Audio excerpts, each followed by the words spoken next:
السلام عليكم ورحمة الله وبركاته. soo dhawaada dhammaantiin. maanta waxaan sameyneynaa haddii ilaahay yidhaahdo website portfolio ah oo aan ku sameyneyna maxaa la yidhaahdaa bootstrap iyo waxoogaa yaroo maxay ahayday css ah. marka websiteka homepagekiisu waa kan navigationkii iyo showcase-kii iyo footerkii ayuu leeyahay. haddii aan ku dhufano maxaa la yidhahdaa about me, yani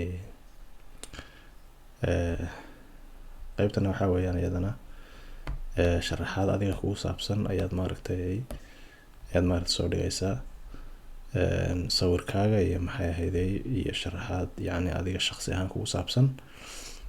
batankana wuu leeyahay maxaa la yidhahdaa oo maxay ahayday homekii dib ugu celinaya oo kaasi waa about pagekii, iyo maxay ahayd education page oo asagana aad maaragtay aqoontaadii ama waxbarashadaadii guud ahaan aad kaga hadlaysid.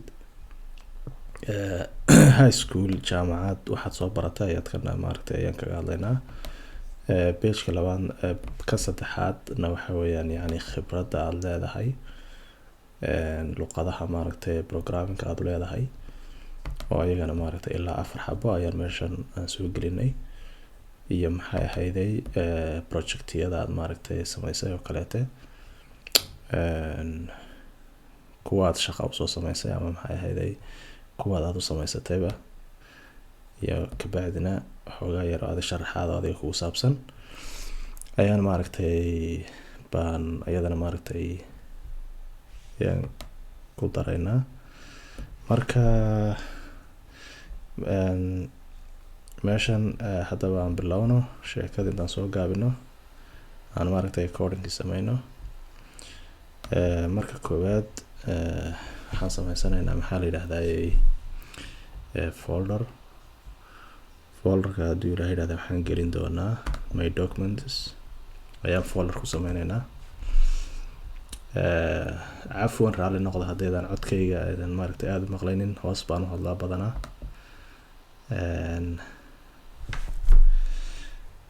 my ka dhiganaa my portfolio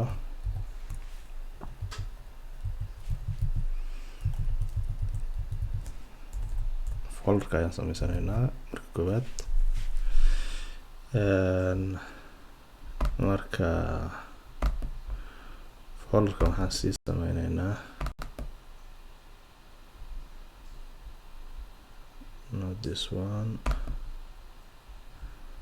my portfoliogaas. marka waxaan ku sameysanaynaa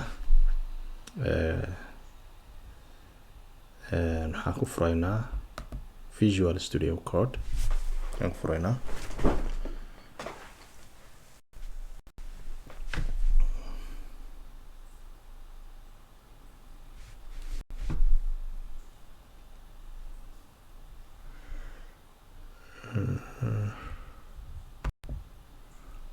marka welcome tanaan iska xidhno Visual Studio Code. marka koowaad waxaan sameysanaynaa homepagekii oo ahaa index.html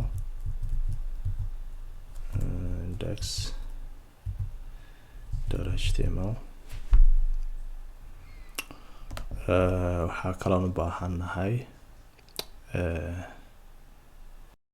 file kale asagana oo ah maxay ahayday about page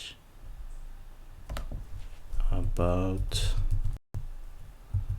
html ayaan leenahay. waxaa kaloon u baahannahay kii pagekii saddexaad oon asagana u bixinayno education.html. waxaa kaloon u baahannahay I don't know wuxuu slow yahay oo faylasha slow u sameynaya experience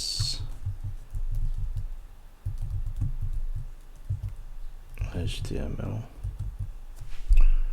waxaa kaloon u baahannahay folder oo sawiraantii waxaan gelinayno marka waxaan leeyahay images. marka sawiraantan soo diyaarsaday ayaan maaragtay inaan meeshan geliyo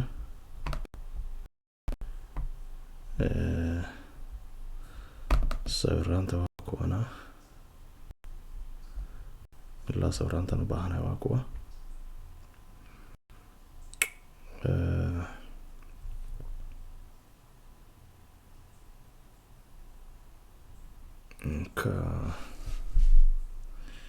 waxaan select garaynaynaa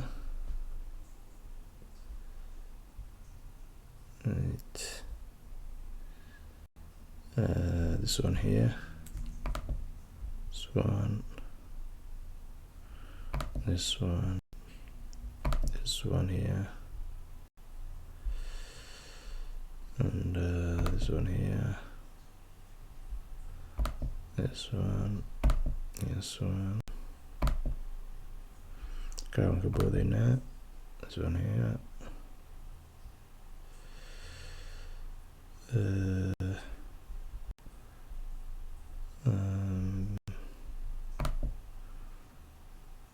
This one here, and this one. Okay, marka imageskeena ayaan ku paste garaynaynaa, copy garaynaynaa.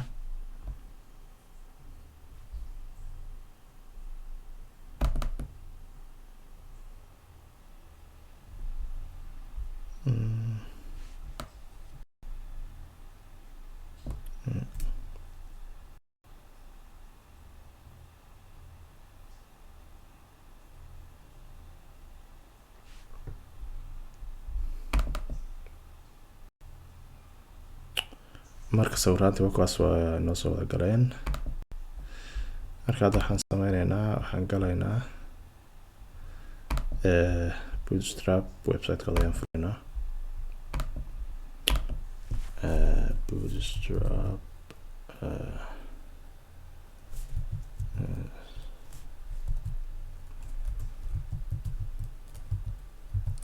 bootstrap.com.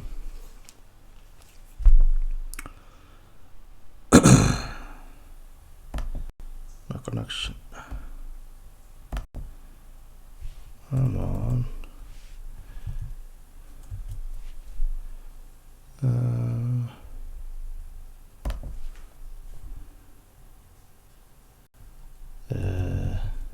Bootstrap.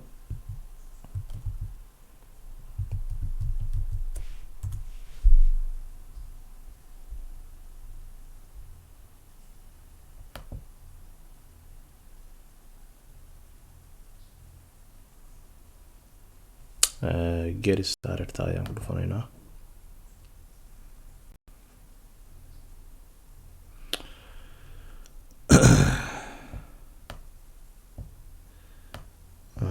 marka dhowr nooc waxaad jirta aad maaragtay bootstrap aad maaragtay website-ka ugu dari kartid. midi waa starter template kan ayaan isticmaalaynaa. marka copy ayaan dhahaynaa. html-kiisi starterka ayaa wixii u wataa. marka waxaan ku paste garaynaynaa homepage-keena ayaan maaragtay ku paste garaynaynaa.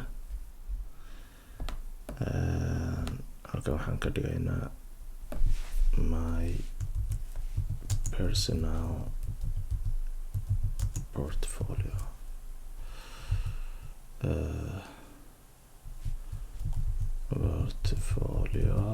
ayaan dhahaynaa.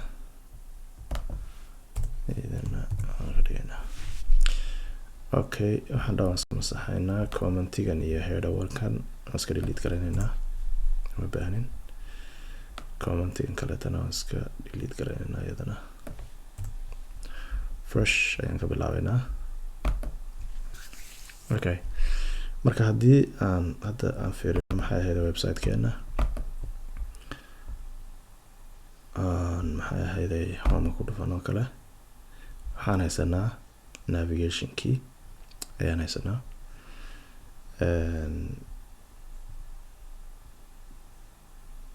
marka waxaan sameynaynaa tag la yidhaahdo header-ka ayaan sameynaynaa. tag la yidhaahdo header ayaan sameynaynaa. marka bootstrap sideedaba classes ayay leedahay. Classeska ayaa waxaas maxay ahayday casharaan hore ayaan bootstrap ka soo sameeyey. haddii aad channelkayga fiirisid casharaan bootstrap ayaan soo geliyey oon basic kaga hadlayo. marka class container la yidhaahdo ayaan ku qoraynaa, kaas oo dhinacyada kasoo riixaya maxay ahayday website-ka dhexda keenaya ama headerka. okay kadib laba qaybood weeyaan maaragtay headerka, qaybta loogada ah iyo qaybta navigationka ah oo menu ku qoran yahay. marka hal row weeyaan, sakana waa bootstrap class. marka laba qaybood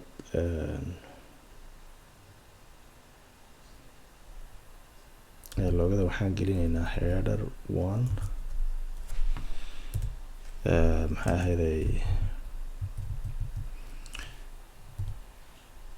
headerka bootstrap wuxuu ka kooban yahay maxay ahayday 12 columns ay ka kooban yahay. markuu uu yahay maaragtay small device sida cell phone oo kale, waxaan siinaynaa maxay ahayday laba qaybood ayaan ka dhigaynaa inuu maaragtay navigation ka dhigo laba qaybood oo ishoos imanaya. marka kan waxaan leenahay call sm waa device-ka magaciisa, waa small devices ayay ka dhigan tahay. 6 ayaan siinaynaa. marka waa pageka markii laba qaybood loo qaybiyo qayb ha qaato headerku. halkan waxaan ku qorayaa magacaaga kale aad qori kartaa.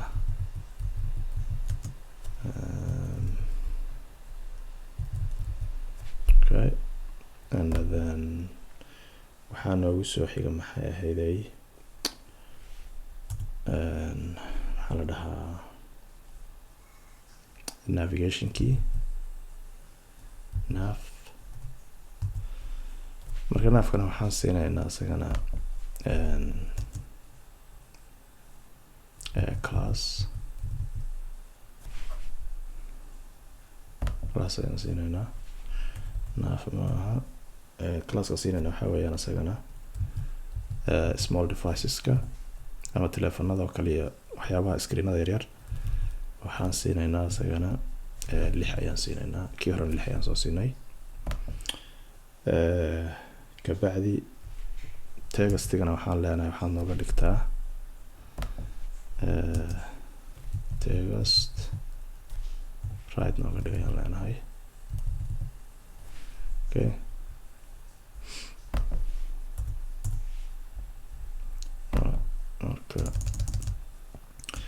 marka navigationkeena waxaan haysanaa 3 menus ayaan haysanaa. marka waxaan leeyahay maxaa la yidhaahdaa times 3. okay marka halkan waxaan ku qoraynaa koowaad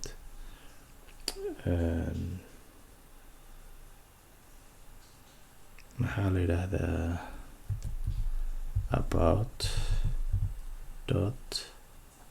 html ayaan ku qoraynaa. ka labaadna waxaan ku qoraynaa education maxaa ahaydeen kala saaro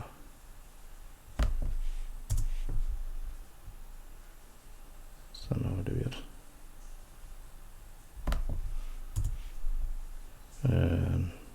about html. halkan waxaan leenahay about me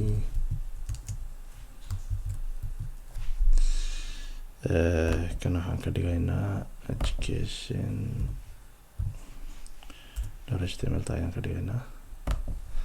kan waxaan qoraynaa education ayaan qoraynaa. halkan waxaan ku qoraynaa maxay ahayd experience, yani waa linkigii isku xidhayay meesha markii lagu dhufto nageynaya waxaa weeyaan experience-ga experience.html ayaan leenahay. halkan waxaan ku qoraynaa experience oo qoraalkii ah. okay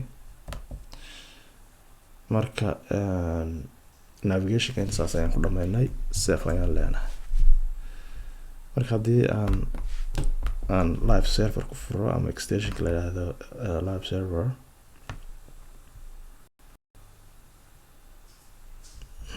kan bootstrap kan iska xidhno waxaa noo soo baxday maxay ahayday labada qaybood oo qaybtan navigation-ka ah qaybtan loogada ay tahay marka waxaan u baahanahay maxaa la yiraahdaa css file inaan samaysano oo xoogaa maaragtay css ku yara qurxino ku hagaajino waxaan leeyahay style .css kan waxaan ku sameynaynaa okay halkan waxaan leenahay link css ka ayaan dooranaynaa style.css waan save garanaynaa okay marka waxaa kaloon u baahanahay Google Fonts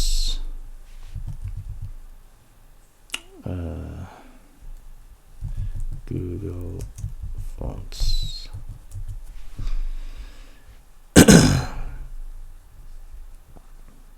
Google Fonts Roboto farta la yidhaahdo ayaan dooranaynaa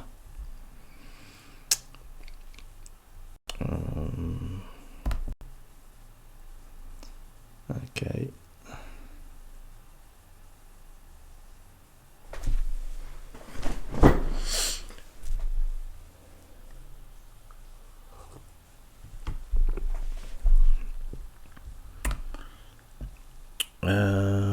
marka waxaa u baahanahay 300 inkaas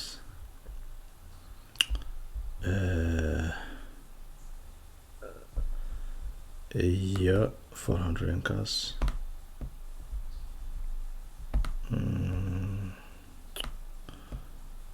iyo 700 inkaas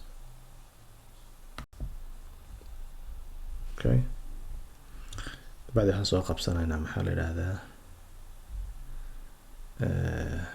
linkigaas ayaan soo qabsanaynaa okay marka waxaan meeshan css ka hooseysa amase css ka inta ka koreysa ayaan maaragtay ku qoraynaa بعد save ayaan leenahay waxaan soo qabsanaynaa fartii oo iyaduna ahayd si aan css ka u qoro font family-ga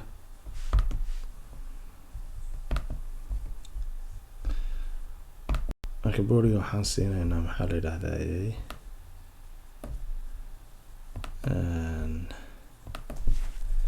waxaan leenahay body waxaan siisaa waxaan ku best garaynaa marka font family aan soo maaragtay soo dooranay kadib save ayaan leenahay haddii aan fiirin hadda fartii maxaa iska bedelay ka fartii oo yara qurxanaatay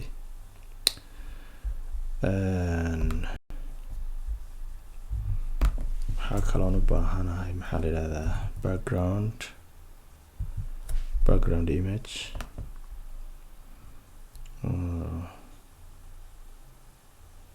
URL taas waxa weeyaan marxaba okay marka waa background image kaas weeyaan save ayaan leenahay marka kana halkaas ayuu marayaa website-keeni right waxaa kaloon u baahanahay body-gaas intaas baan ka style garaynayaa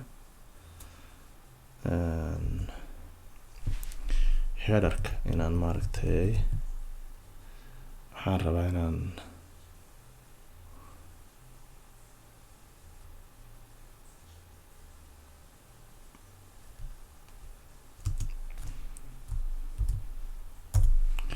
header-ka waxaan siinaynaa padding oo yacni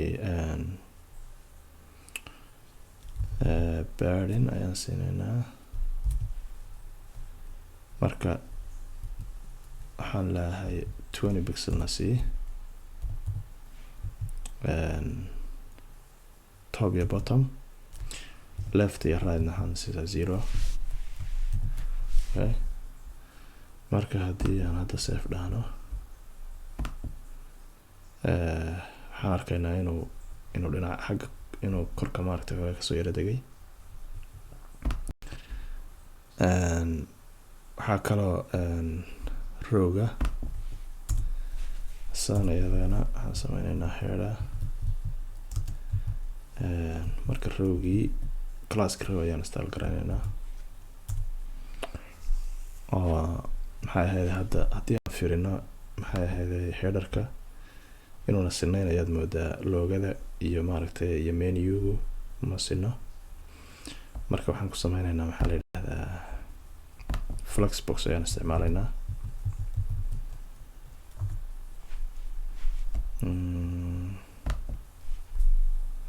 display flex ayaan leeyahay.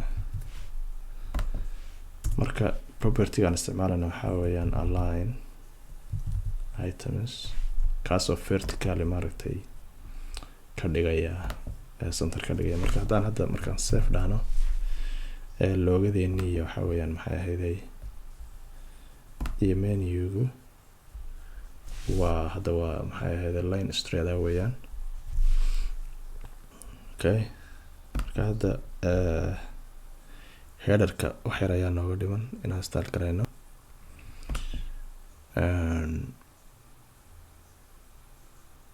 waxaan hadda start garaynaynaa qaybta midigta ee navigation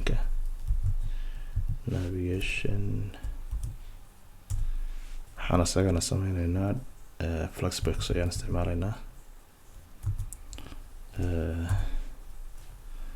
marka waxaan leenahay justify content flex end. marka waxaan leenahay dhinaca midigta agee flex endiga ayaan sameynaynaa save ayaan leenahay. kadib haddaan hadda fiirino xagga ayuu isugu tagay midigta ayuu tagay oo saan rabnay ah. waxaa kaloon u baahannahay eeda inaan menuga inaan kala fogfogeyno. marka ayaan leeyahay waxaad sameysaa padding u yaal. waxaan leenahay padding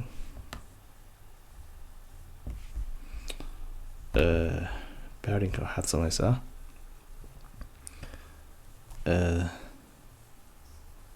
top iyo bottomka waxaan ka dhigaynaa 0 left iyo right kana waxaan ka dhigaynaa maxaa la yidhahdaa 20 pixel. kadib waxaan leenahay save waxaan fiirinaynaa maxay website-keeni. marka saas ayuu u kala turturkay saad arkaysaan.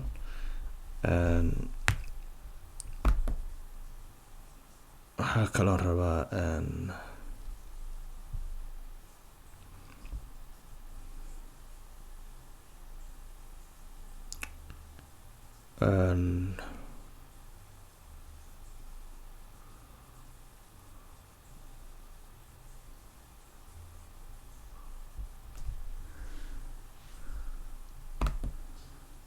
waxaan leenahay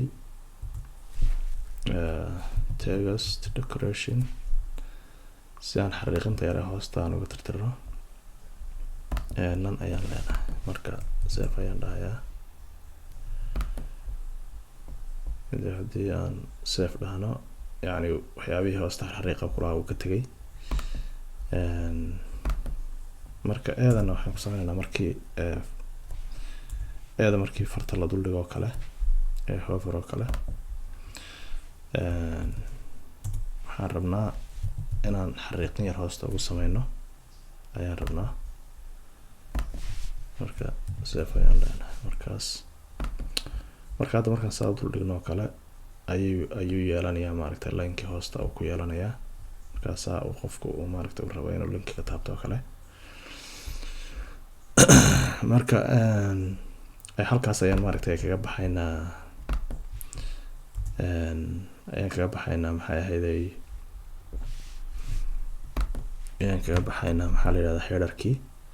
marka website-ka haddaan fiirino maxaa noogu xigay waxaan noogu xigay showcase-kan ayaan maaragtay galaynaa. marka aan home page ku laabano, headerka hoostiisa ayaa waxaan sameynaynaa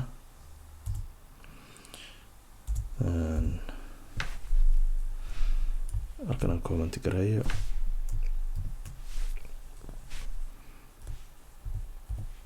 marka halkan waxaan qoranaa showcase,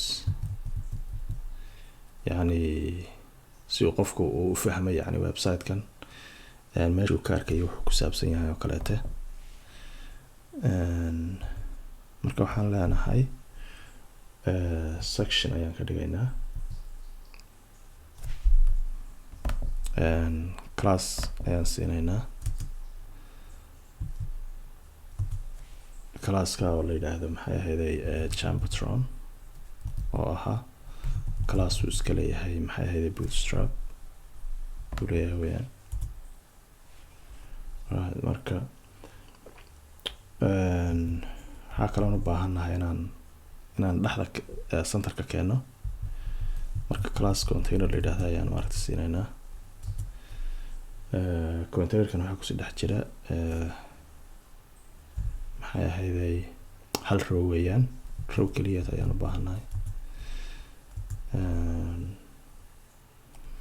rowgana waxaa maaragtay ku jira waxa weeyaan waa labada maaragtay qoraal oo paragraphs ah.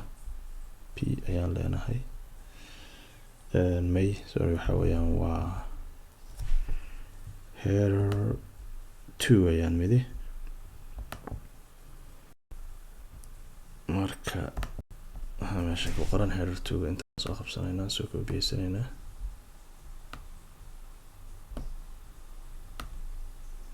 iyo yaalo weeyaan. okay,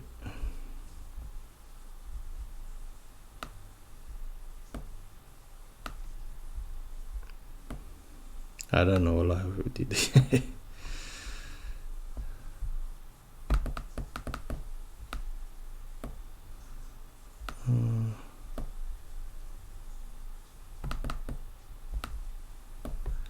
computerka iyo caawa isla weeyaan.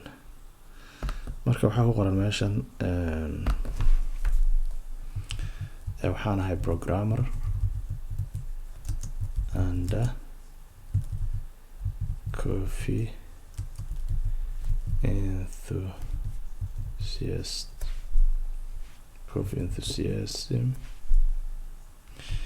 enthusiast intaas weeyaan. waxaa kaloon u baahannahay maxaa la yidhahdaa header 3, kaasoo isagana luqadaha aad programming taqaanaad ku qoraysid HTML5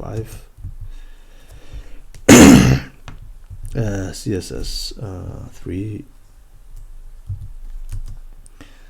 iyo maxaa la yidhahdaa bootstrap. adu luqadaha taqaano dhan ayaad ku qoraysaa. JavaScript, React iyo wixii lamid ah, iyo adagta luqadaha taqaano dhan ayaad ku qoraysaa. okay, marka waxaan leenahay save. tiyaan hadda marka website-keena fiirino, waxaa noo soo baxay qoraalkii. qaybta kale waxaan maaragtay ku sameyneynaa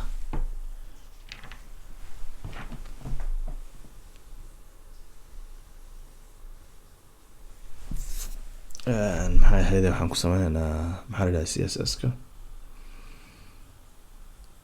okay, sawirkan background-iga ahana waxaan soo CSS-ta ayaan maaragtay ku sameyneynaa. CSS-ka ayaan hadda tagaynaa. waxaan aadaynaa maxaa la yidhaahdaa classka la yidhahdo Jumbotron.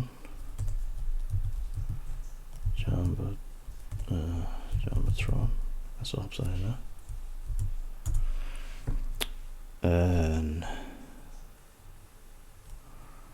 marka flexbox ayaan si aan centerka aan uga dhigo flexbox ayaan isticmaalayaa si aan qoraalka centerka u geeyo display flux kadib waxaan leeyahay align items center waxaa kaloo u baahanay background image-ka oo ah sawirkii background image come on URL marka inagu hal folder ayay maaragta ku wada jiraan ma baahnin inaan marka jumbotronka wayaan sawirkaan raba u baahanahay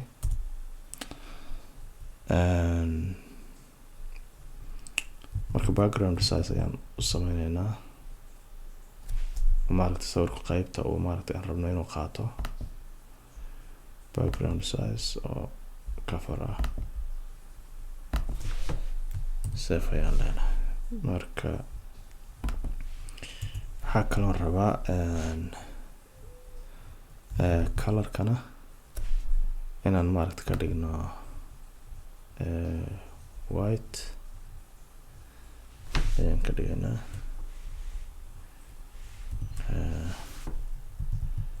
ff waxaan kaloon u baahanahay maxay ahayday heightka height siiyo heightka waxaan ka dhigaynaa maxay ahayday 400 pixel kadib waxaan leenahay save marka haddii aan hadda fiirino maxay ahayday waa sawirka saan rabnay ayuu noo noqday waxaan hadda waxoogaa yara style garaynaynaa labadan maxaa la yidhahdaa labada header marka header 2ga header 2 waxaan ka dhigaynaa maxay ahayday font size ayaan siinaynaa font size-ka waxaan ka dhigaynaa maxaa la yidhahdaa 60 pixels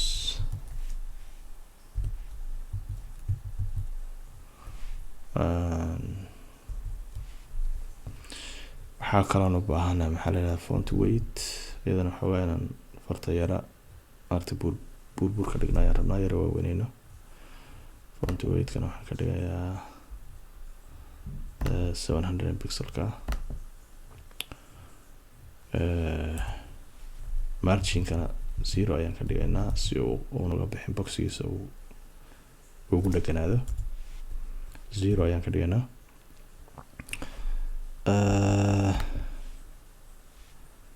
marka header 2 intaas ayaan kaga baxaynaa header 3 iyadana aan install garayno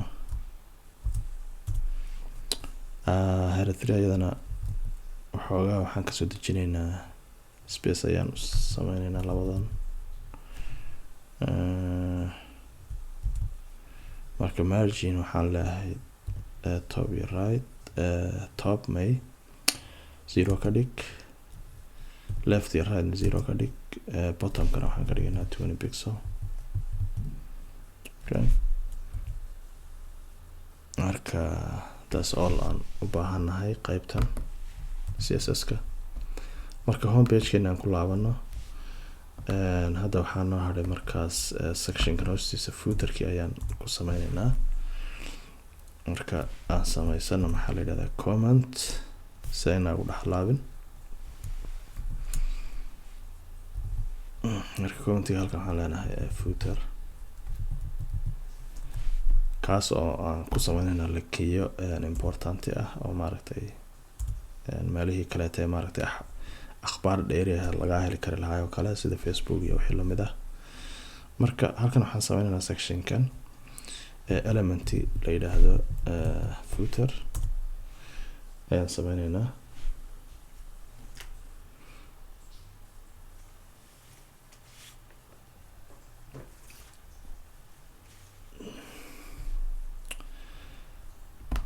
marka footerka waxaa weeyaan waxaa noogu dhex jirta maxaa maxaa la yidhahdaa haddaan website-ka dhamaystiran aan fiirino labadan maaragtay afartaa website iyo maxaa ahayd copyright-ka intaas ayaa noogu jirta.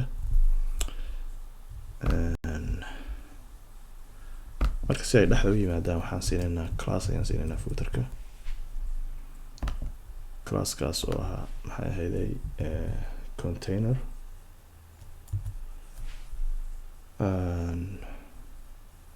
ta kala hal row weeyaan. waxaan siinaynaa row classkan oo bootstrap iska leeyahay. marka rowgeena maxaa noogu dhex jira waxaan haysanaa paragraphka maxaan siinaynaa marka 4 ayaan siinaynaa 12 marka waxaan leenahay markuu small yahay small device markuu yahay sm waxaan siisaa 4 ayaan leenahay. okay marka halkan waxaan ku qoraynaa copyright key oo ah and copy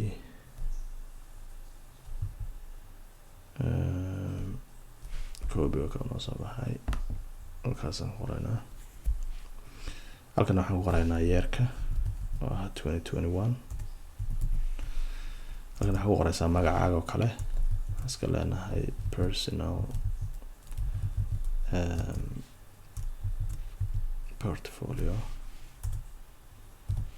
okay marka waxaa kaloon u baahanahay 4 diff ayaan u baahanahay oo maaragtay aan website-da social media aan gelinayno. marka waxaan leeyahay diff times lagu dhiftay oo kale 4 kaas 4 diff ayaan u baahanahay. afartan diff mid kasta wuxuu leeyahay 2 column ayuu leeyahay.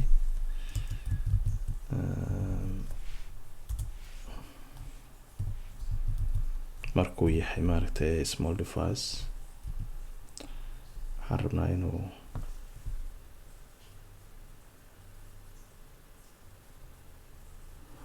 uu qaato maxay ahayday 4 column. marka halkan waxaan gelinaynaa maxay ahayday linkigii aan rabnay. halkan waxaan ku qoraynaa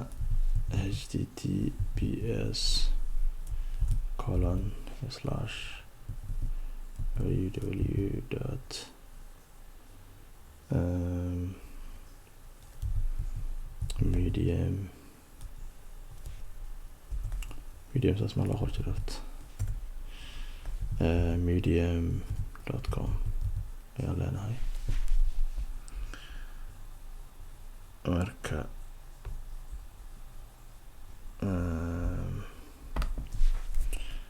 saas ma wada sameynaa afarta kaleetana 3 kale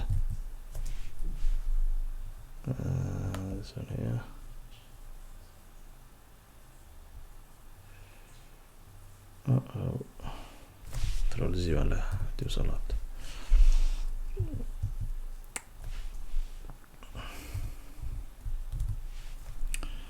على call كان واحد سيسا أساقنا مركو سمولي هاي لبسي أيان لين هاي لينكي أيان سمينا مركز كان علينا هاي https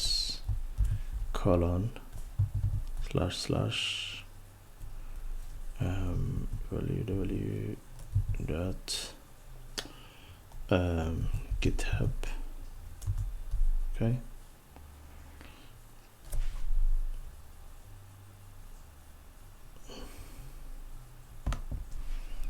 marka waxaan qoraynaa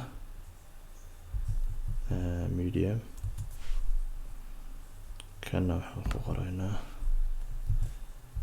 github qoraynaa kana sidoo kale waxaan siinaynaa isagana class la yiraahdo call sm to kabacdi waxaan sameynaa linkigii kana waxaan gelinaa maxaa la yidhahdaa LinkedIn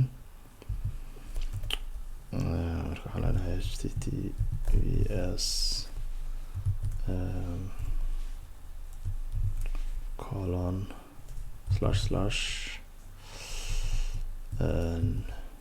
/ LinkedIn sameynaa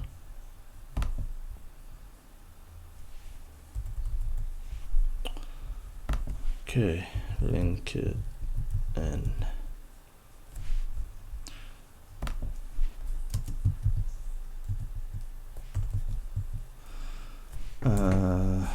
class-kana kana asagana sidoo kale laba ayaan siinaynaa column-ka markuu uu yahay small device 2 ayaan ka dhigaynaa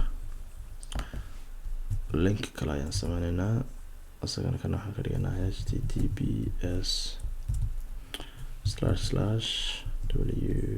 //www.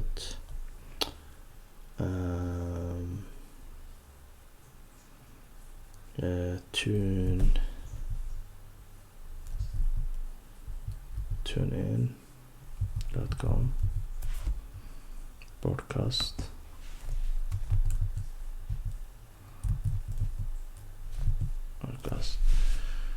marka aan save dhahno marka save garayna hadda balan website-keeni aan fiirino alright meesha marayo homepage-kii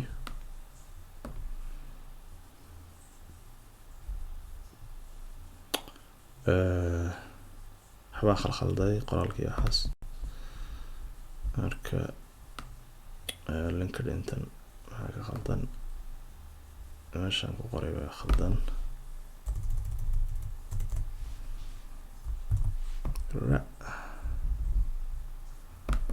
kaas ayadana ku qora LinkedIn GitHub-na asagana waxaa khalda qoraalka GitHub weeyaan marka save ayaan dhahaynaa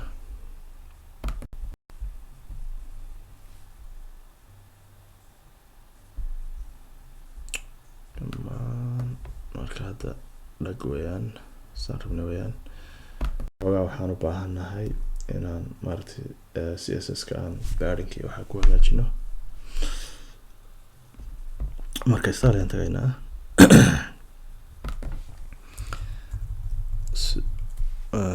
baadhinka ayaa waxaan rabaa inaan baadhin siiyo maxay ahayd kor iyo hoos ah waxaan leenahay baadhin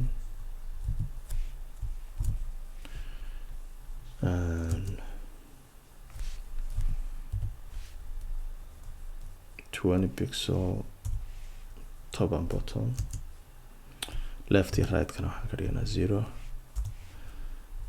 font size kana waxaan ka dhigayaa 12 pixel ka dhiganaa marka save haddaan dhahna hadda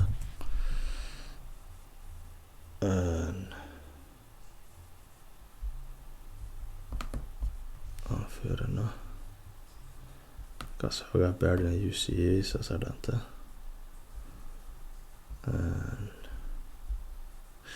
okay markaan halkaa kaga baxna maxay ahayd maxaa la yidhahdaa homepage-kii marka about ayaa noogu soo xiga marka about-ka haddaan fiirino kana about haddaan ku dhufano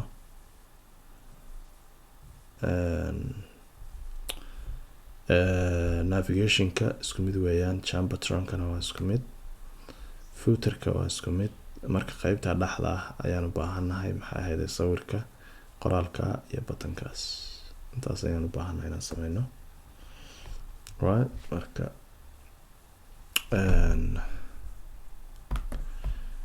about kana soo copy-sanaynaa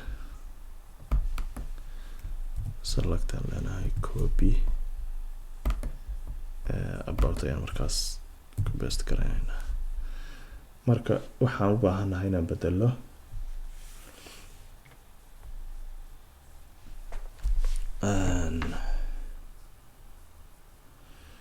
lasoo koobiyeynay meeshan waxay ahayd indexiga linkiyada meeshan ay ku qoran tahay about the homepage ayaan gelinaynaa index.html ayaan ka dhigaynaa okay Jumbotron-kana waxaan rabnaa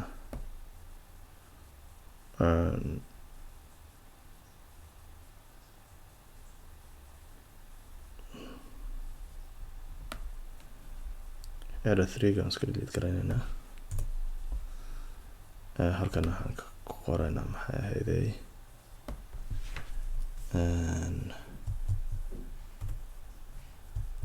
about me ayaan ka dhigaynaa marka Jumbotron-ka intaas ayaan u baahanahay okay wax kale inaan ka bedelo ma baahnin section kale ayaan samaysanaynaa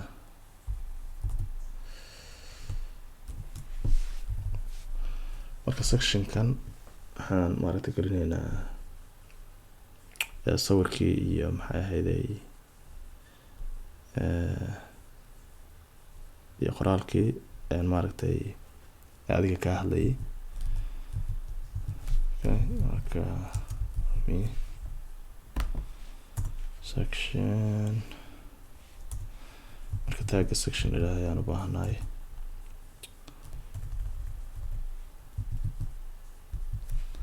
section alana wuxuu diidan yahay okay section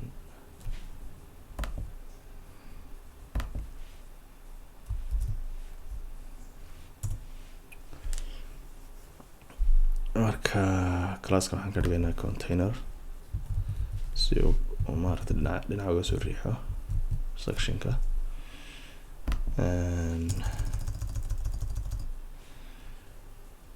waxaa kaloon u baahanahay maxaa la yidhaha row classka row ayaan u baahanahay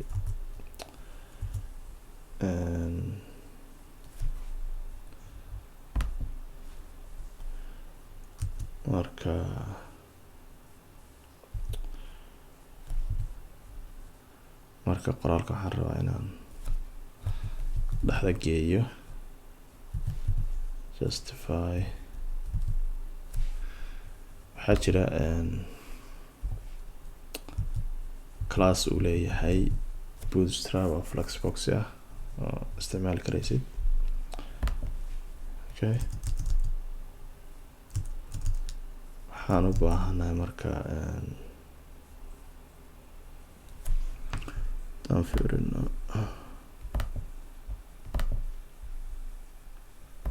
waxaan haysanaa sawirka iyo maxay ahayday iyo qoraalkaas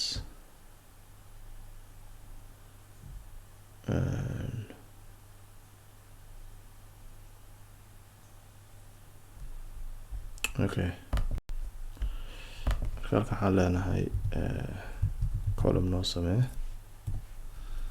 markuu yahay small device waxaad ka dhigtaa si iska dhig laba shaqeynaya baalki maxaa la yidhahdaa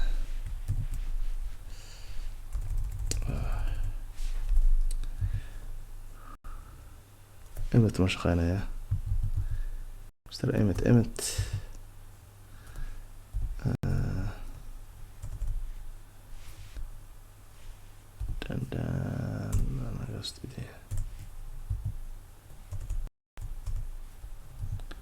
where's Emmet marka halkan waxaan leenahay sm waxaad ka dhigtaa laba column ka dhig markuu small device yahay hadda kan oo kale hadaan fiirino markuu small device ka yahay rabnaa inuu ka dhigo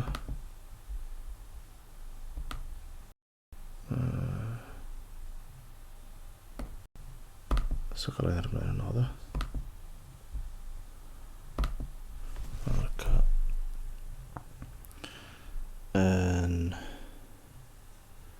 meesha waxaan gelinaynaa marka image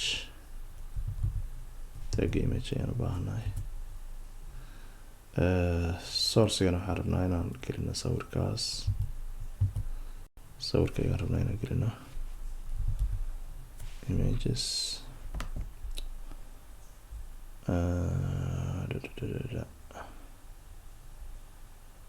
Is that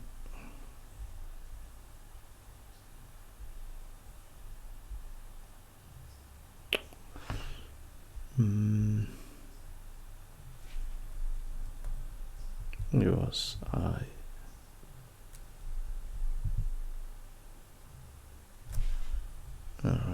fiiriya hadaba sawirka meesha ku jiray, sawirka meesha noguma jiraan moodaa. imagekana rabaa inaan soo geliyo.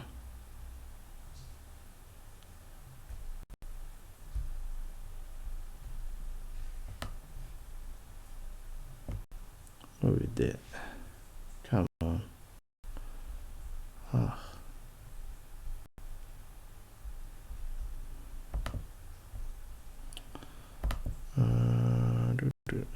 Haddaan fiirinayo soo galayo kana markaasaan rabaa alternativena me ayaan qorayaa. Okay, waxaa kalaan u baahannahay paragraphka ayaan u baahannahay isagana btag ayaan u baahannahay. marka halkan waxaan qoraynaa, waxaan u baahannahay maxaa la yidhahdaa qoraal sida sax. waxaan u baahannahay qoraalkan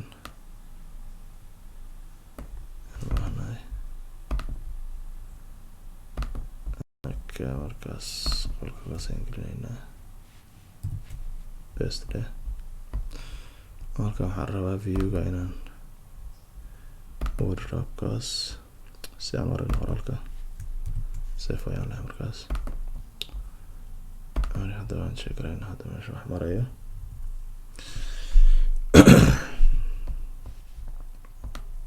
intii aan ku dhufano about me,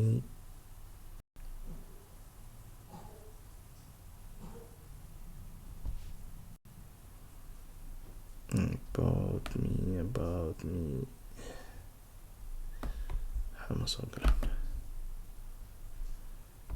waxba ma soo galan.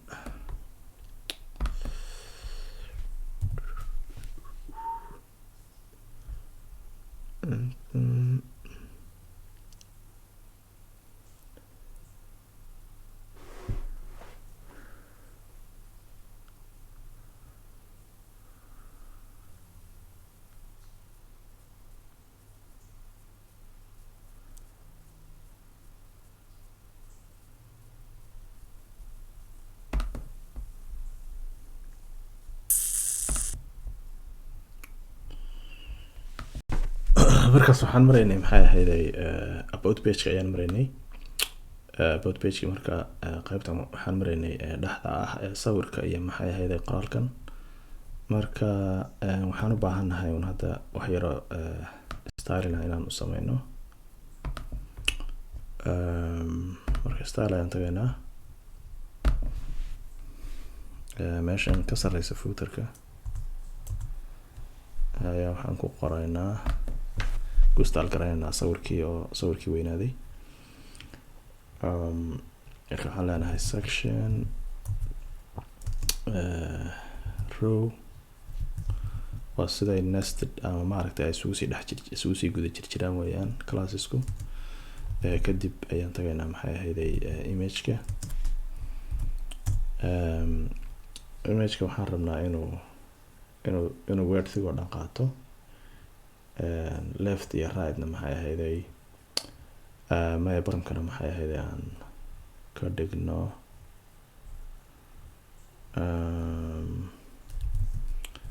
margin ayaan siinaynaa. marka marginka waxaan ka dhigaynaa maxay ahayday top and 0 ayaan ka dhigaynaa, left iyo right 0 ayaan ka dhigaynaa. bottomkana waxaan ka dhigaynaa 30 pixel. waxaa kaloo u sameynaynaa width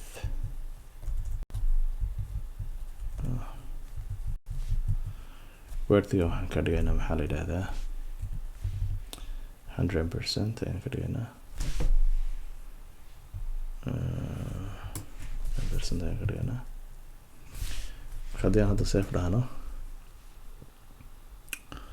isbedelka ku yimid muxuu yahay markaas sawirkani repression dhahno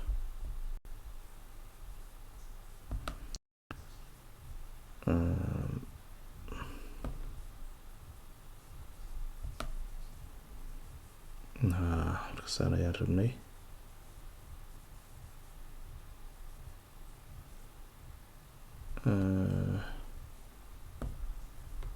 korkaana wax yaraan kasoo dejin karaa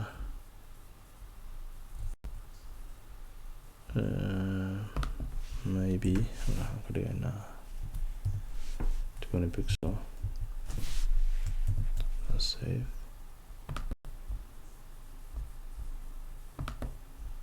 Fresh.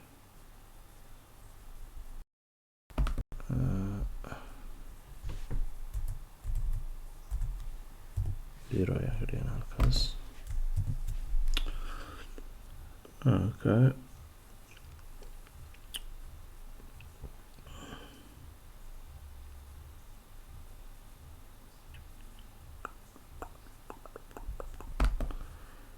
Okay, marka halkaas ayaan maaragtay about page-ka kaga baxaynaa. waa sidii aan rabnay about page-ka haddii aan fiirino hadda.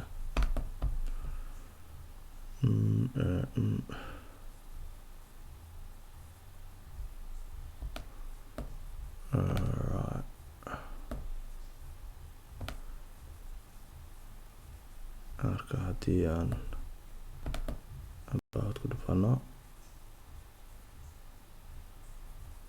hal wax ayaa noo haray batankii oo markaan aan rabno home oo kale batankaas ayaan u baahannahay. marka about aan tagno marka qaybtan hoosteeda ayaa waxaan ku sameyneynaa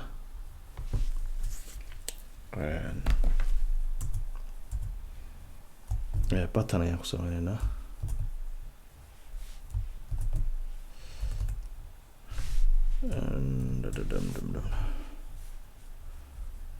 button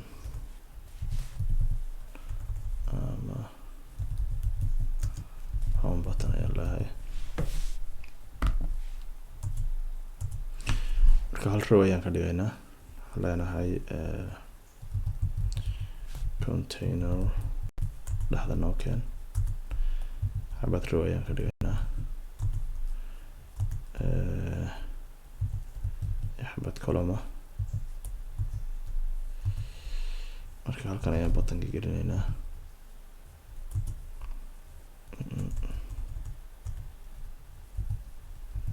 btn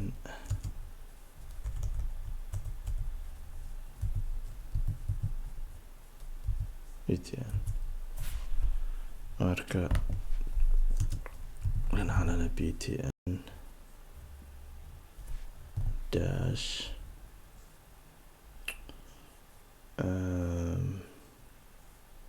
primary arena then primary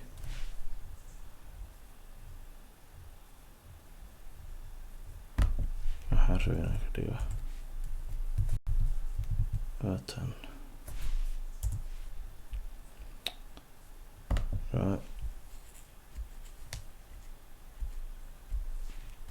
qoraalkan waxaan ku qoraynaa link ayaan ka dhiganaa actually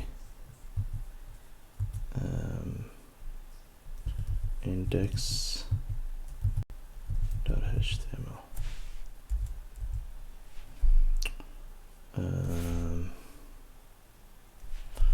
waxaan ku qoraynaa home ayaan ku qoraynaa. safe ayaan leenahay.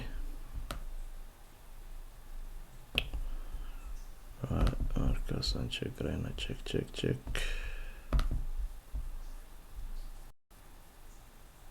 It's loading up.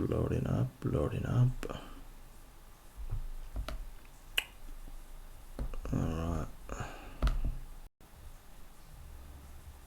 waxaad moodaa inuuna shaqeynin maxaa la yidhahdaa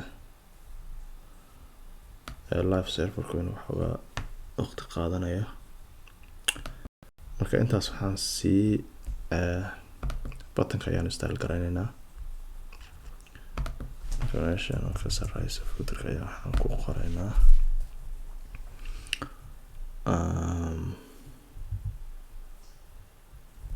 btn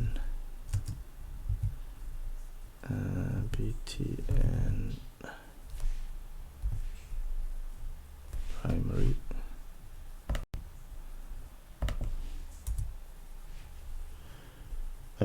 marka border radiuska waxaan ka dhigaynaa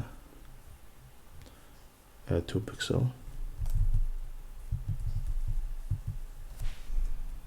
border radius oo darafyada ah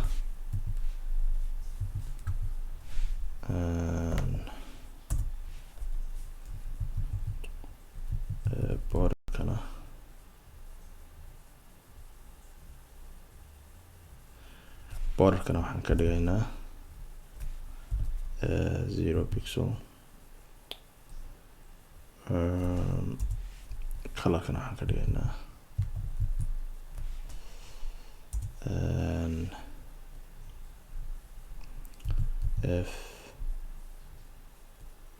FBD1 D5 colorkaas ayaan ka dhigaynaa. halkan boundiga ayaa maskaraynaya marka colorka yare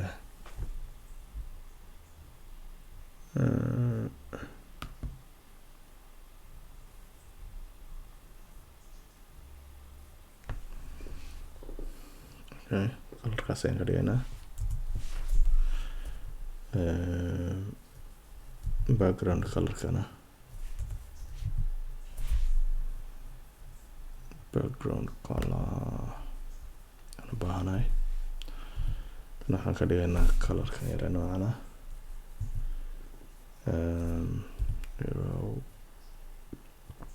AD colorka weeyaan yara blue sef ayaan leenahay.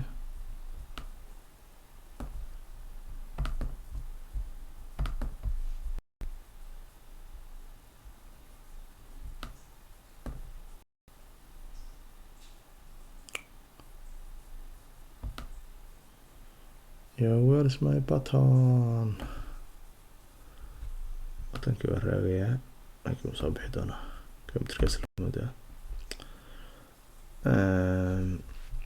marka waxaan sameynaynaa about pageka waan sameynay education pageka ayaan sameynaynaa oo yacni waxbarashadaada iyo wixii aad kusoo qoraysid. marka kana farqi yar ayaa u dhexeeya. control ayaan leenahay copy. waxaan marka aan ku bastaynaa maxaa la yidhahdaa educationkaas aan ku bast garanaynaa.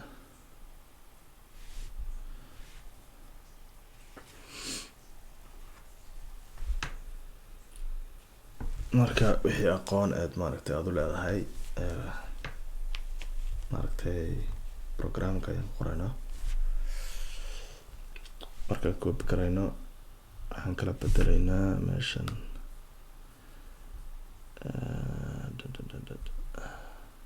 menuga ayaa waxaan ka bedelaynaa meeshan education ku qoran tahay waxaan ku qoraynaa about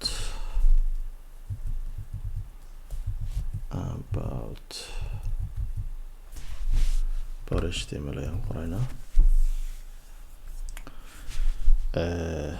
jump trunkana meeshan ay about me ku qoran tahay ayaa waxaan ku qoraynaa education. kadib waxaan leenahay save.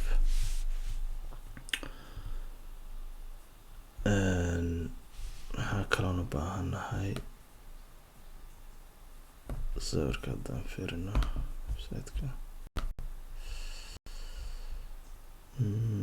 That's this one. Education-kaas weyn ka rabno.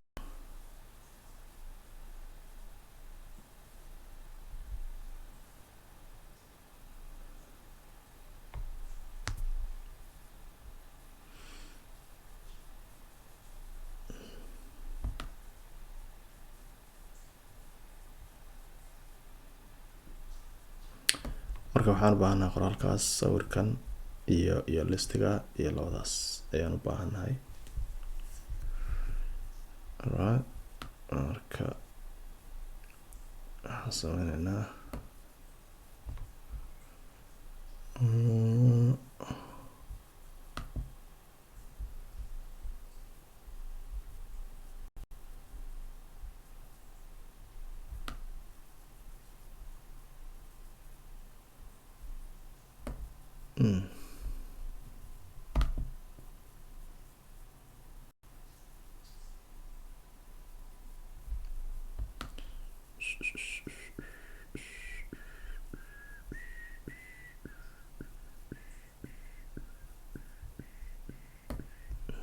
batankii hadduu soo baxay waad moodaa.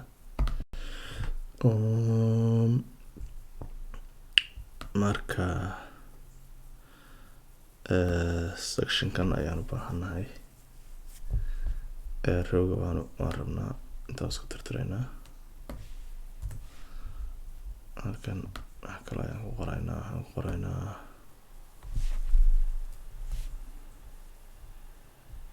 my education.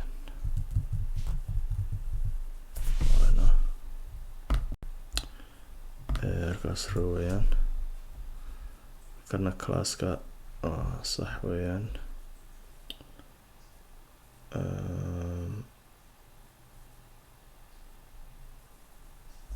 Kadib halkan waxaan u baahannahay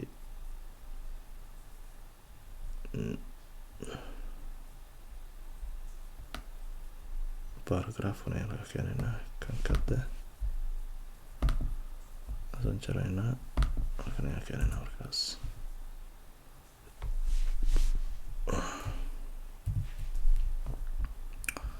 Iska hagaajiyo bootstrap. Laakiin maxaa noogu qoran meeshaas?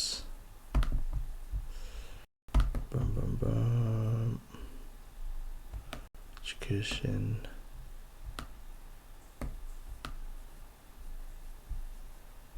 Waxaa ku qoran high school-ka digan jirtay oo kale.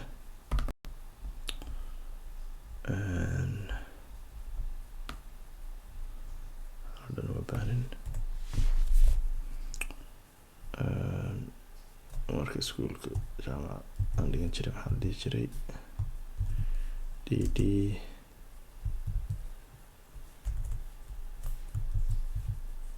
high school ayaan leenahay. Image-kan waxaan gelinaynaa maxay ahayday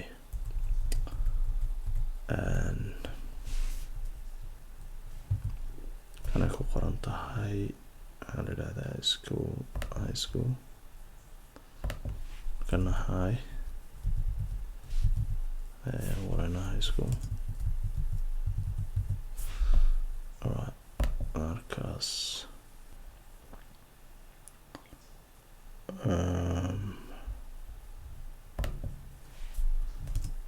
kan waxaan ka dhigaynaa font weight-ka bold ayaan ka dhigaynaa. Font weight, font weight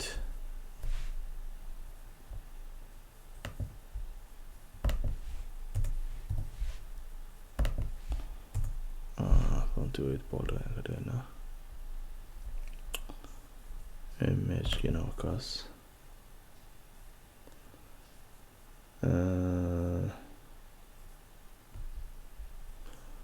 Kana wuxuu leeyahay class.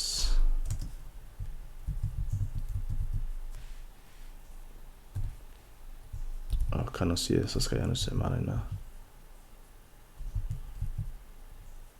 create. Okay, marka haddii aan website-ka fiirino image-ka maxaa ku xiga an order listiga ayaa ku xiga marka waxaan leenahay halka waxaan siisaa ul and li times 3 halkan aan kasoo koobiyeysanno kuwa meesha noogu waraa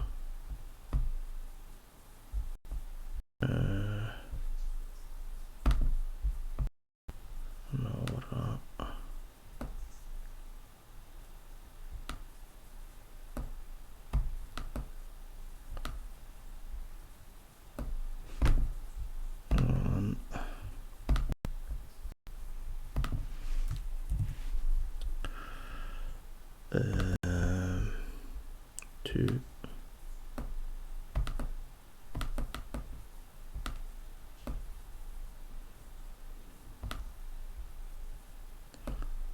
All right.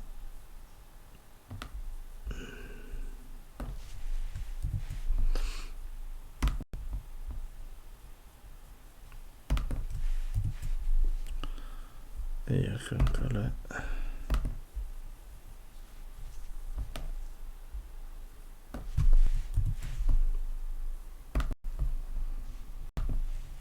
marka intaas qoraalkii weeyaan marka haddaan save dhahno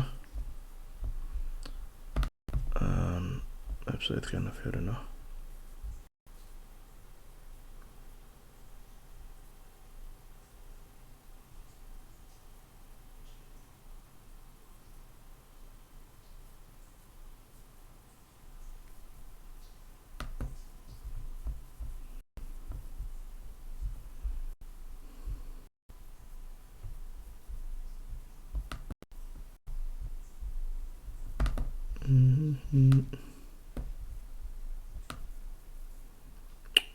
noo soo saaray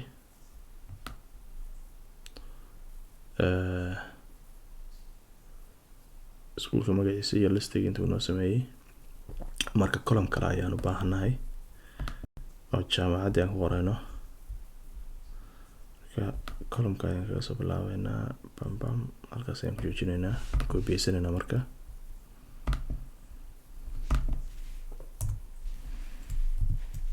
okay marka halkan waxaan ka dhigaynaa jaamacadda dhiganaysay kolba jaamacadda dhiganayso aad soo baratay baad ku qoraysaa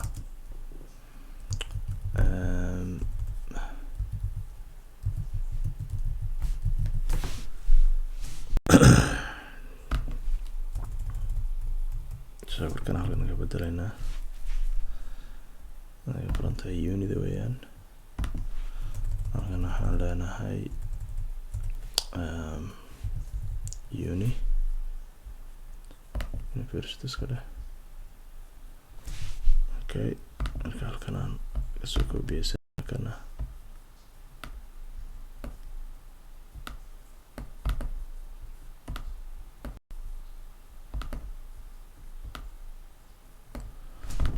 okay marka la-aayda koowaad halkana halkan haddaan ka dhigo capital kana capital kana capital okay halkaan u baahanahay li-dan ayaan u baahanahay iyadana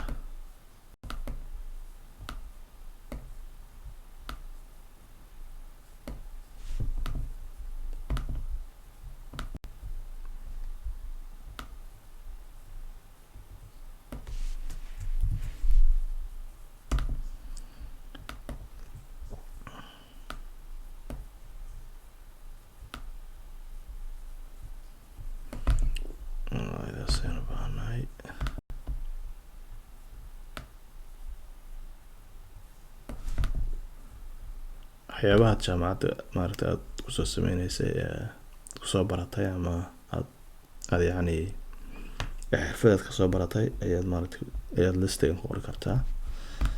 marka haddii aan save dhahno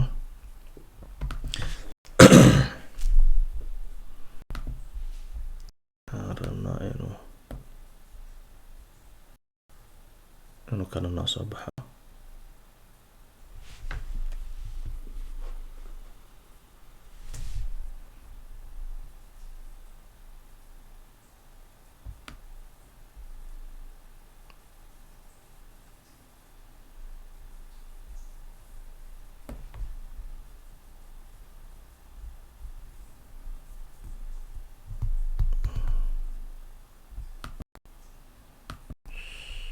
Alright, marka waxaan rabaa inaan waxoogaa CSS-tan ku hagaajiyo. maxaa la dhahaa sawirkaas noogu qoraa classka la yidhaahdo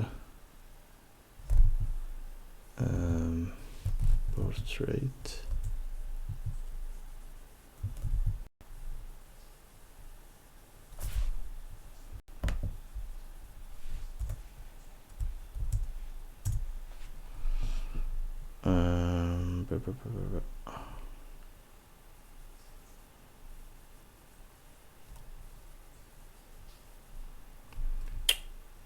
marka worthiga waxaan ka dhigaynaa 350 pixel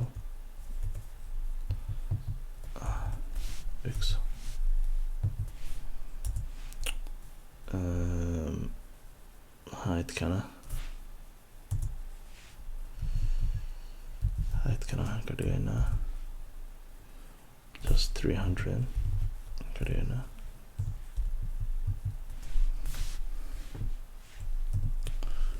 right, markaas sawirkan isla ekaadaan rajeynaa hadda.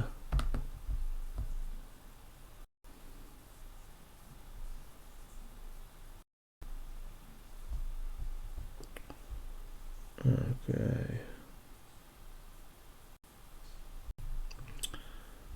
markaas sidii aan rabnay ayuu noqday. buttonkan ayaan rabaa inaan hagaajiyo.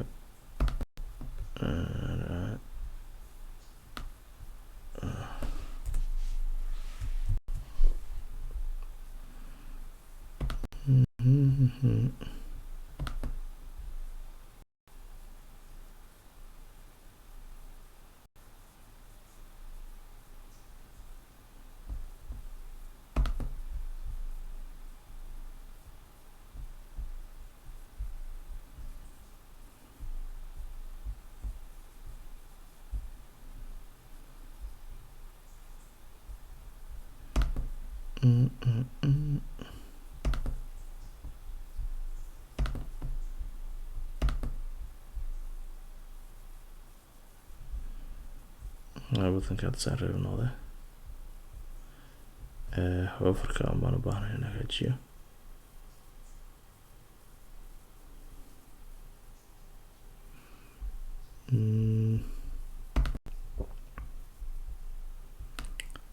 kan ayaa waxaan leenahay copy.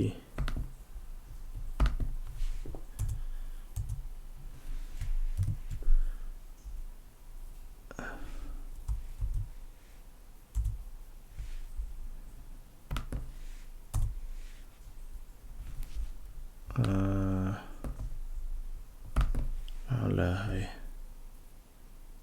hover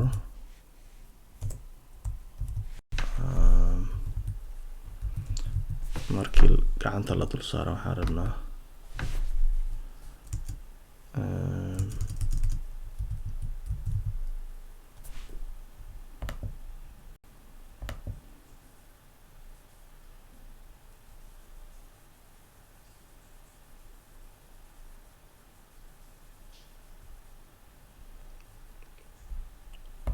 whitekaasaan ku fiirino.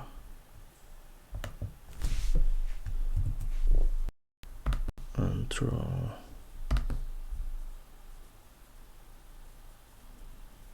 as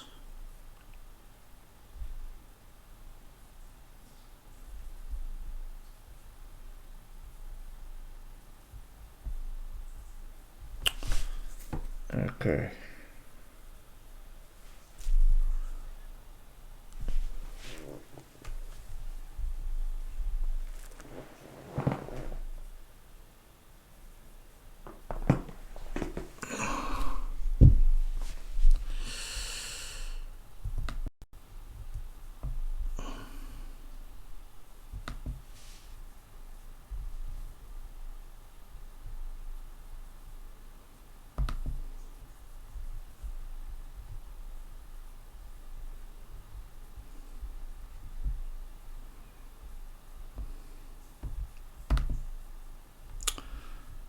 colorkaas ayaan rabaa inaan ka bedelo markii hover aan sameyno.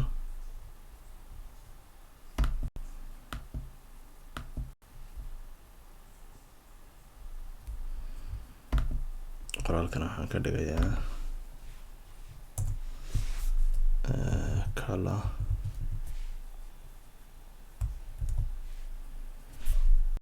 white ka dhig.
qoraalka caddaan baan rabin inuu noqdo.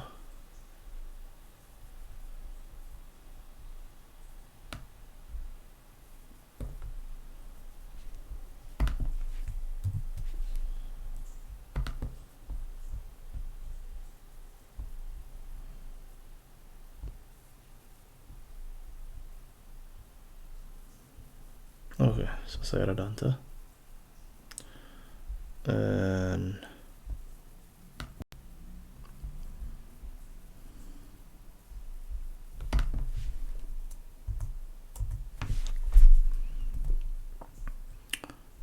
kalaan rabaa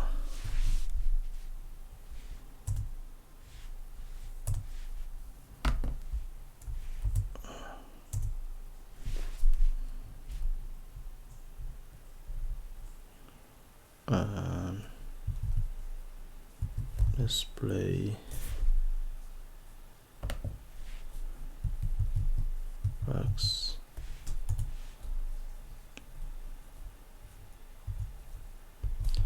justify content center ayaan leenahay sf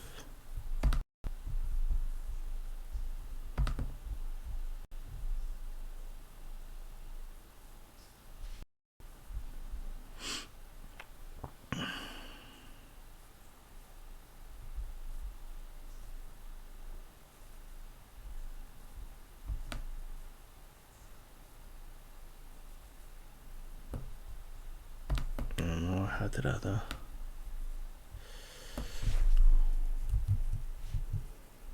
margin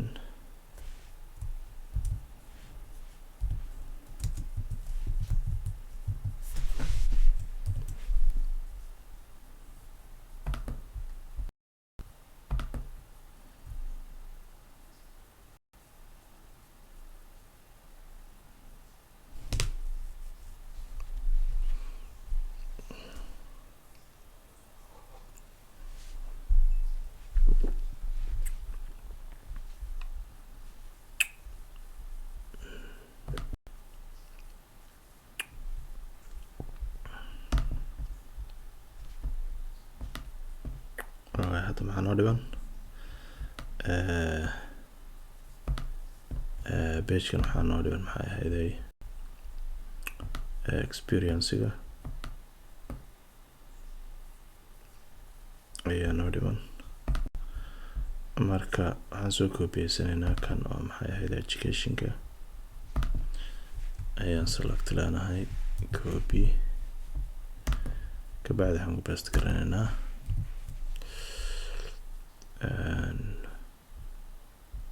experience-ga save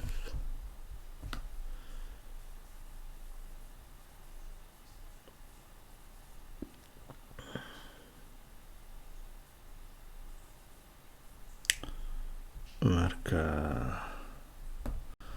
halkan experience ku qoran tahay waxaan ku qoraynaa education kana waxaan qoraynaa education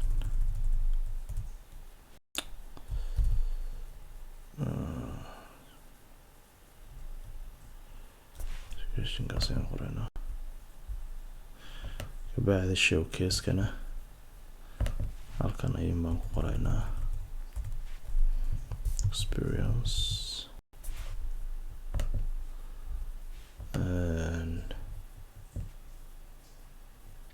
بعد waxaan u baahanahay section kale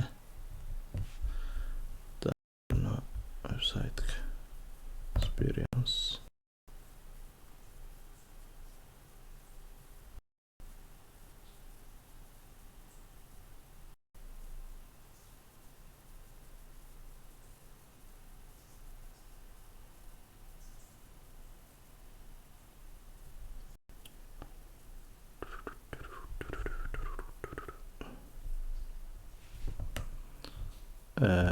afar column ayaan u baahanahay oo wata maxay ahayday ciwaankaas iyo listiga iyo image-ka okay markaas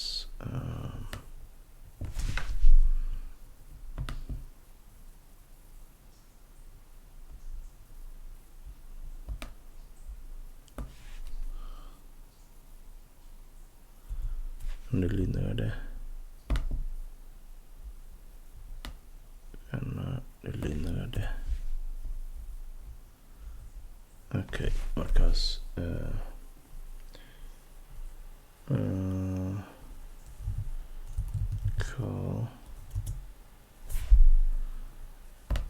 marka afar column weeyaan waxaan kala qaybinaynaa saddex ayaan ka dhigaynaa halkan waxaa ku jirtay header 5 how right html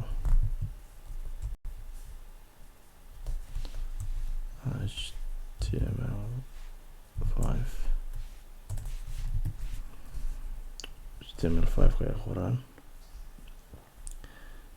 kadib waxaa ku sii xiga sawirkii image-kii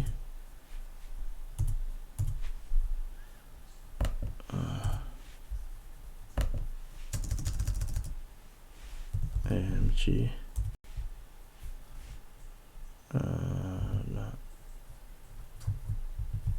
image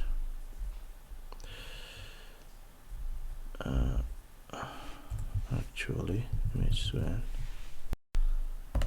images and then HTML and how what an HTML5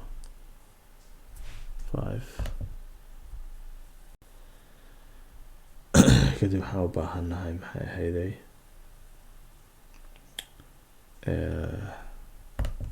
hal xabo aan order list ayaan u baahanahay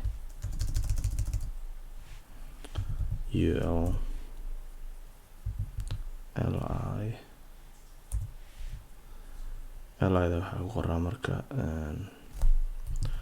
4.5 years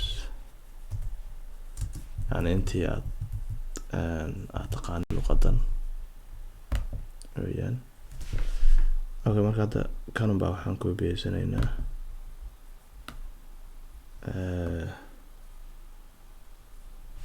3 more times. waxaan ka dhigaynaa css3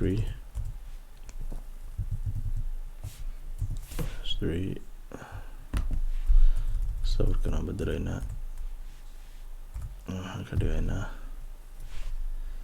css3,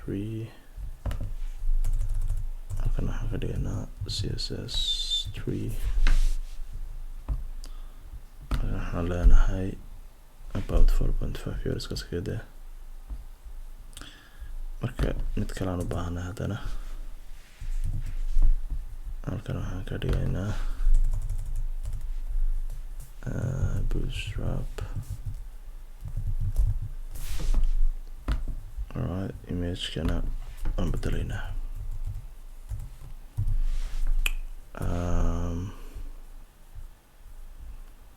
bootstrap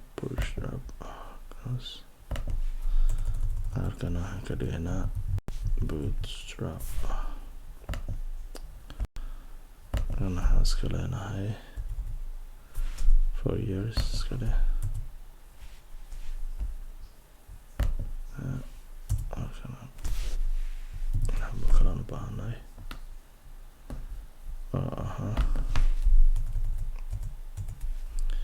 kii ugu dambeeyay weeyaan javascript. halkan waxaan leenahay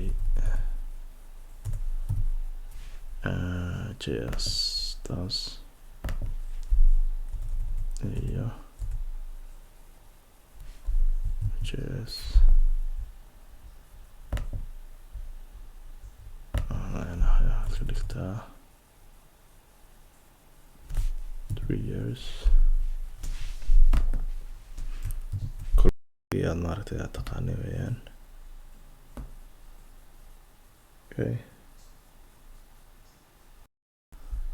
marka haddii aan fiirino roogaas oo kaas, qaybta noogu xigta waxaa weeyaan section kaleeto oo yacni projectyadii aad soo samaysay aad maaragtay aad ku qeexaysid.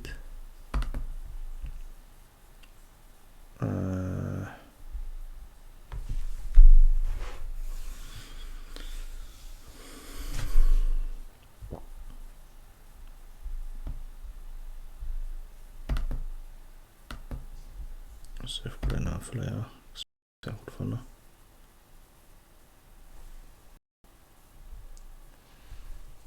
experience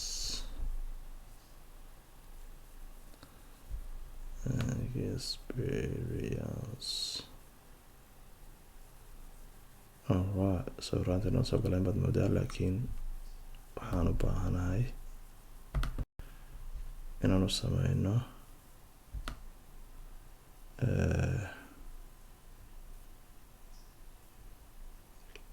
height si ay u simaan. waxaa meeshan na siisaa height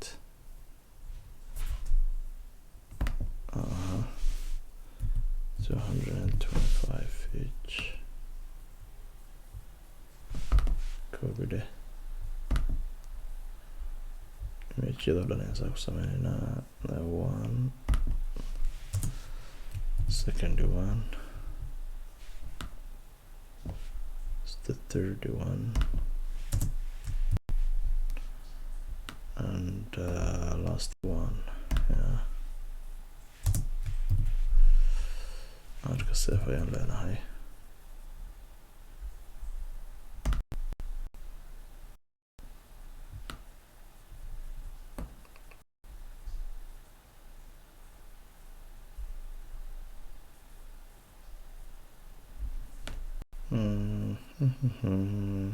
markaad sawiraanta way sameyn baad moodaa, laakiin meeshan education wuxuu soo baxay maxaa weeye